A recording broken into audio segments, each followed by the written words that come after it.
m'appelle Fatih Nadia, j'ai fait la formation AMP, j'ai passé mes examens il n'y a pas longtemps. Et il y a 10 ans, je suis arrivée en France avec une licence en biologie. Et une fois ici, j'ai pas réussi à valider mes diplômes, j'ai pas réussi à refaire mes études. Donc je suis partie, j'ai travaillé un peu partout, j'ai passé un diplôme en secrétariat. Et en fin d'un long processus, des recherches, j'ai travaillé également chez une dame d'un certain âge qui, avec le temps, a été atteinte de la maladie d'Alzheimer et que j'ai accompagnée jusqu'à son décès. Et c'est pendant ce processus d'accompagnement où j'ai rencontré des aides médico-psychologiques qui m'ont parlé de ce métier que je ne connaissais pas du tout avant. Et ça m'a beaucoup plu. Ça m'a donné envie de faire ce métier, parce que c'est un métier humain avant tout. Voilà. Alors, mes attentes, une fois admise à la formation aide médico-psychologique, étaient, comme tous ceux qui passent le concours, c'est d'avoir le diplôme, bien sûr. Mais surtout, c'était des attentes par rapport à la formation elle-même. C'était des attentes par rapport à la façon de se former. Et j'étais pas déçue du tout. À l'initiative, on a été suivis d'une façon très bien, que ce soit l'apport théorique. Les formateurs étaient super parce que, en plus d'être des formateurs, ce sont des professionnels qui connaissent le terrain, qui nous ont apporté leur expérience, leur façon de faire, et ça nous a beaucoup aidé au cours de notre formation. Alors pour moi, tout était une découverte pour moi, parce que je ne connaissais pas du tout le métier. Je me suis renseignée un peu avant, mais bon, ce sont des gens, des professionnels qui m'en ont parlé. J'ai fait des recherches sur le terrain, j'ai posé des questions à des professionnels, mais j'ai découvert vraiment le métier ici à Initiative et sur mes lieux de stage. J'ai découvert le travail en équipe, qui était une découverte pour moi. J'ai également j'ai fait une découverte qui est la psychologie, que je ne connaissais pas du tout. Le développement de l'être humain, le développement psycho-affectif, c'était vraiment une découverte pour moi.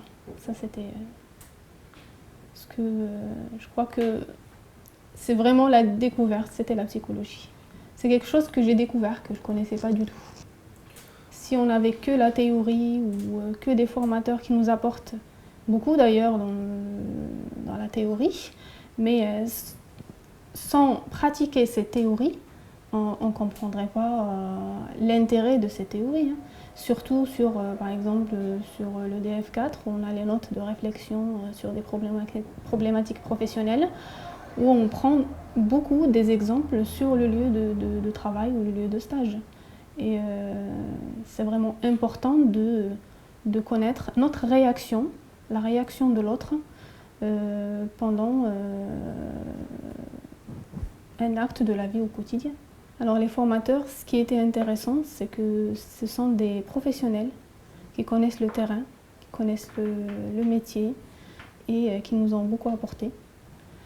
Par rapport au groupe, au début, c'était pas évident parce qu'il y avait beaucoup de contrastes, question âge, parce qu'on avait des gens de 18 ans, des gens qui ont dépassé la cinquantaine. Donc c'était un petit peu... au début, c'était pas évident.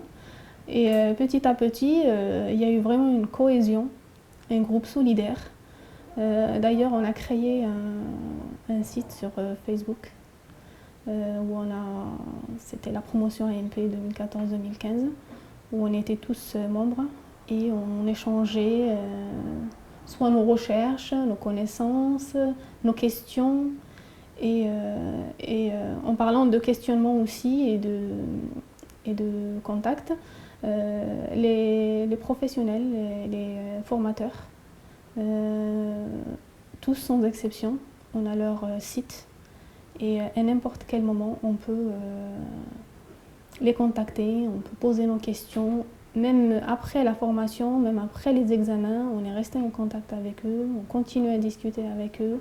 Ils continuent à nous apporter même après la fin de la formation, ce qui est vraiment rare.